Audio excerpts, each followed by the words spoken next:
and it doesn't shoot, that barrel's junk. Yep. Well, no. Listen, we have to be clear here because we use all these non-specific terms. It does shoot that one bullet with that one load because we see one 5-shot group that's okay, right? It's okay. But we know from all the work we did out there yesterday, you guys were all there. Not yesterday, the day before yesterday. How many hours did I put just into that gun? Probably 5 to 6. Just 5 or 6 hours doing load work, right? 5 or 6 hours sitting there shooting groups. Here's the other thing, and this is another reason why true gun builders end up going batty and stuff. You sit there, how many shots did I fire? Right? I shot like 70 shots out of it, right? Approximately. You're getting pounded as you're sitting there. You stop and think about this. There's a reason professional football players get paid the kind of money. The first thing is they can because the money's there. But the second thing is by the time they're 35 or 40 years old, they are retired because they're getting hit in the head over and over and over again. Professional boxers, there's the reason they make that kind of money because then after that you go sit in your easy chair and dribble, okay? Because you just got pounded in the head hundreds of times. Well, what do you think it's like to go out in the field? How many shots do you think we fired that day? We probably fired at least 100 total. At least, maybe 150. I probably fired 100 rounds. Now, 6.5 Creedmoor, okay, it's not beating me up too bad. There are days when I'll go out there, I'll shoot from 1 to 200 338 Lapuas in one day. And at the end of the day, sometimes I hardly know where I am. I mean, it's literally like someone just punching you in the side of the head over and over and over again. So here's something else that happens to guys who shoot a lot. They get detached retinas. They get detached retinas. It's a very common thing. There was a very, very, very nice, good, really great guy. His name was John Wooters, and he was a gun writer for years and years and years. He got detached retinas from doing all this load work and stuff. So go ahead. I didn't want to interrupt you. What was the question? The question on, say the barrel's junk and it's a 6.5. You send it back. And I'm sure it's not feasible, but it was a thought I had. If it's trash at a 6.5, can you not... Could they re-drill it? Re-drill it to, yes, say a 7 mag? Yes. Is it going to be trash? Well, no, not 7 mag, 7 caliber, 284. Yeah, right. Yes, they could re-drill it, but there are even guys that did that, and I'm trying to think of that guy's name, LeBounty. There are people who do that, and that's the specific thing they do. Say that you have an old lead bullet gun, like say it's 45-70 or something. They will actually, and it's shot out, it's an old gun. They will re-drill it to the next caliber, larger, and then re-rifle it. But like Krieger, or Bartlein or Brooks, any of these, it's a production type deal. And they might assume that it could have been in the lot of steel. There's like 1,000 different things that can be wrong, why it doesn't shoot, right? So they're going to just take it and throw it in a scrap pile and start over because same deal. They're trying to cut their losses. And again, there's certain things I know about this industry that I'm not going to reveal, but just like any industry, they have a certain number of rejections, right? Well, obviously, they're trying to keep those rejects as low as possible. I mean, I'm not being hard on these guys at all. They are making phenomenal barrels, better than ever before. But the fact is, they're not all equal, and some shoot way better than others. And if all you're looking for is a half-inch gun all the time, you know what? You might not ever even have a barrel that you would call a reject. You see what I'm saying? Because we just saw, what did we say it shot? 0.4 or something? Mm-hmm. Okay, well, it's shooting half-inch. So you'd be like, okay, that's good enough, right?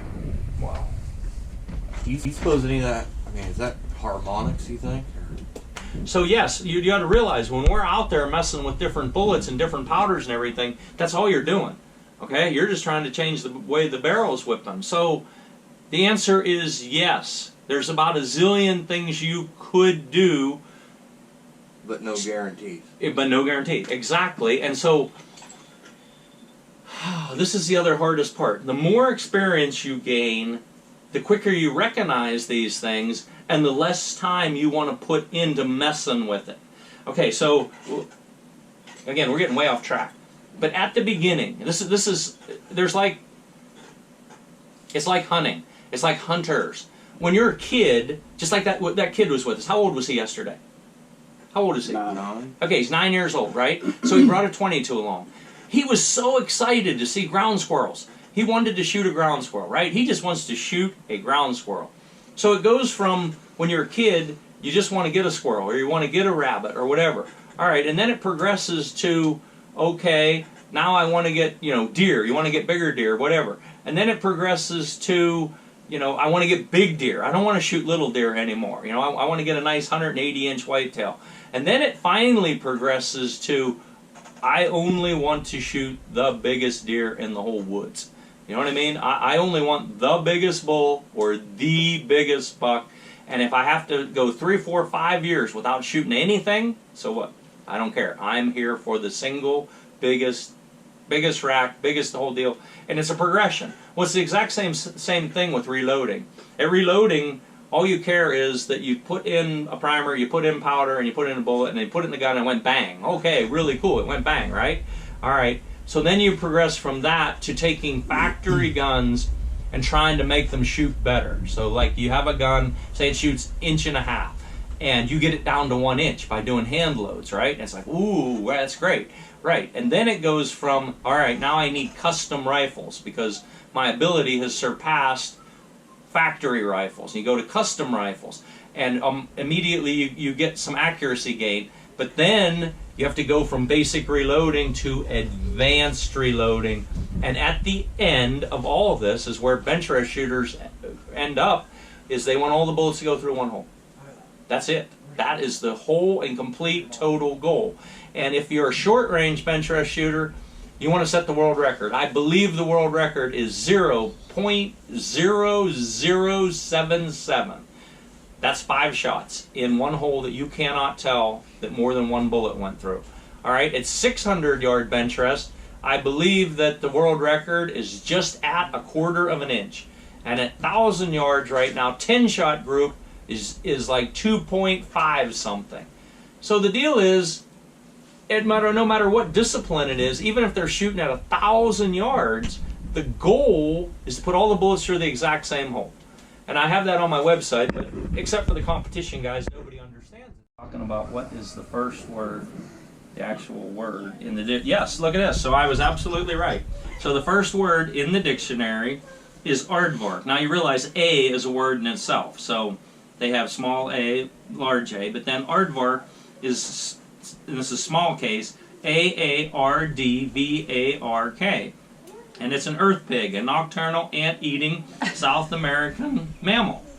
Okay, that's aardvark. Then the next word is Aaron. Okay, Aaron is capital A, small a, A-R-O-N. And that's the first high priest of the Hebrews. If you don't read your dictionary, you don't know crap. Like I said. Okay. So, I forget what we were doing now. Know your audience. Know your audience. Right, exactly. So I was trying to say, oh, he asked me you asked me, somebody asked me 22 to 50. Who just asked me? I did. Where does accuracy begin to fall off in a barrel? In other words, what round count? Well, you got to realize there's about a zillion different factors. There's no way to predict it exactly. But the size of the hole, the size of the bore influences it. Obviously, the amount of powder that you're burning influences it. The size of the bore, the amount of powder that you're burning, and what the barrel's made out of. You realize there's many different kinds of barrel steel, right? And really primarily two, 416 stainless and chrome alloy, but that's whatever kind of steel it's made out of. Oh, and then probably the single biggest factor is how fast do you shoot it? Because a machine gun goes through barrels really fast. That's one of the reasons why they chrome line them and stuff, right? Because it's a lot of heat. So, all right, make it short. The main enemy of barrels is heat. So if you're going to create more heat, and that heat doesn't get dissipated. Okay, wait a minute. I'm going to dig way back now in here. I actually think that I've seen on 6BR. By the way, we're giving a plug for 6BR, 6BR.com, AccurateShooter.com. I actually think somebody did a test and calculated it out. I think that a total life of a barrel is something like, it's either 0.8 seconds or 8 seconds. A barrel actually lasts one of those things, maybe 8 seconds. In other words, that's if it was continuous flame, in other words, you realize when you pull the trigger, it's only a microsecond, right? So if you added that up, it's something like 8 seconds and the barrel's gone. So, but the way it works is you start with a brand new gun, and the accuracy you get out of a brand new gun gets a little better. So in other words, it starts right here and it gets a little better as the barrel breaks in. That's not an accurate term either, but it gets a little bit better. Then it levels out. And say, let's use like 300 Winchester, because I have a lot of experience with that. It'll level out. Say you've got maximum accuracy at 100 round count. Then it'll level out for 2, 3, 4, 500 rounds. Somewhere around 500 rounds with that level of a cartridge, say 7 mag, 300 Winchester, etc., it'll start to go down. But it won't be very noticeable. It'll go down just a little bit, and then as you get up around 800, 900, 1,000, somewhere in that range, depending on the cartridge, then it'll just go straight off. So the group will go from like being real, and then just being real big. So you asked me for 22-250s. Is that what you asked me? Right. On a 22-250, if you shot it slow, and you didn't run maximum loads, and you had a stainless barrel, you probably wouldn't see it start to taper off until past 1,000, somewhere in there. But by the time you got to 2,000, again, we're just making estimates. Somewhere it would start to go down. Now here's the really interesting thing about this. Every time someone asks a question like this, there'll be somebody out there that's had, say, a 22-250, and it's got 3,000 rounds through it, and it's still shooting like crazy. So again, nobody knows exactly why, but one of the things we do know why, and I've done this quite a lot, take a barrel with a known round count, put it in the mill, and section it in half. Well, you realize in some of these guns, say I'm thinking of a certain 7 mag, I'm actually thinking of my own, a personal 284 Bear I had like a zillion years ago. When we sectioned the barrel, there was like 9 inches. There was no rifling at all. There was no rifling. It was just like a shotgun. Perfectly smooth. But the interesting thing was, it was still shooting. Okay? So essentially what it means is that bullet's jumping all that distance, but not exactly. There's a whole bunch of factors in this. The thing is, though, here's the other thing that we won't go into what's unknown. If it's a 308 Winchester, it's going to go thousands and thousands and thousands because they're known to last. If it is a 6.5 284, super accurate cartridge, if you'd be super surprised to get 1,000 rounds because they just don't do it. 28 nozzler is pretty, I mean, think about it. That's a lot of powder, a small hole. But probably even worse, which I don't have experience with, would be like 26 nozzler. A ton of powder, really small hole. So it's just a matter of heat and erosion. That's all it is. It's an unknown, is the point. All right, I forget what we're doing here. So what have we done? We knocked out the primers. We cleaned, uniformed the primer pockets. We steel wooled the necks. Oh, okay, hand him the camera. Hand someone else the camera. So here's what we got to do now again. We need you to go get your gun.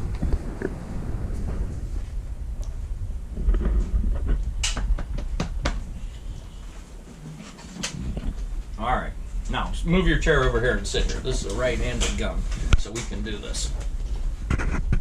All we're going to do is run these all through the gun. And this is going to sound really weird, but what we hope is, we hope beyond hope that we are going to find one that doesn't want to go.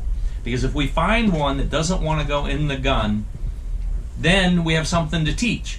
If we don't find one, if these all go in the gun perfectly, which is what they should do, there's nothing to learn. Okay? So I'm going to wait here till you're done doing what you're doing. You got it? No, I got it. All right, here we go. We're going to run them through. So see, the bolt handle closes like unbelievably easy. Catch it. Put that in the other tray. Okay, perfectly uniform. Hey, Vicky. Yeah. Yes. Run that camera, please. We need to pull in here and see what we're actually doing. All right, so we're actually running every one of these through there. Remember, we took the firing pin out, but we still have a plunger, we still have an ejector and an extractor, which a little bit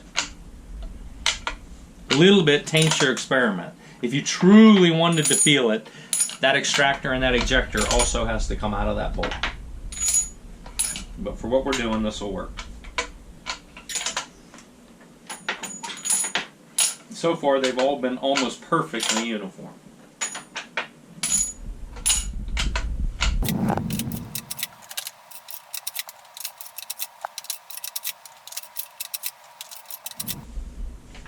You know, but yesterday when we were up on top of that mountain, I've always guessed at what the elevation was, but you said it was 8,200 feet, right?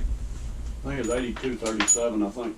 8337? 8237. 8237, so call it 8,300 feet. Yesterday we didn't get it on camera, but so it was up there and it was all nice and sunny and everything. Did you take any film when that storm came? I did. You took film? I definitely want that. Make sure that somehow we get that. All I did was videoed out the side of the side by side with the hail coming down. And Okay, so it was up. It was nice and sunny. It was warm. We were up on top of that. Okay, here's one. Look. Okay, so a little more pressure, right? Mm-hmm. Okay, grab this case. I want this case. Give me it. So anyways, we're up on top of this mountain at 8,300 feet and beautiful, sunny, everything's great. We could see these clouds coming, and actually he said that looks like snow. You gotta realize it was June the 27th, and he said, remember you saying that? That looked like snow, and I said, I don't think it's snow. Well, it wasn't snow.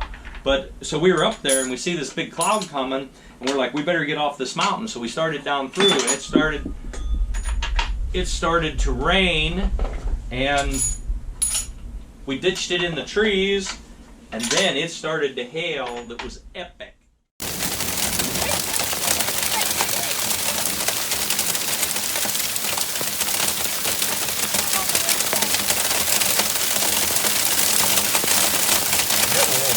I haven't been a good friend like this for a while. He lives in Georgia, so this is different than where he's at. He's taking that for his life. I mean, it was like biblical hailstorm. And the lightning, how close do you think that one bolt of lightning hit? 100 yards at the most. I'd At say. most, I would say. Maybe only 50 yards away. And you know, he's thinking, oh, you ain't supposed to be under trees. But you got to realize where we were, it was dense timber. I could see it on your face.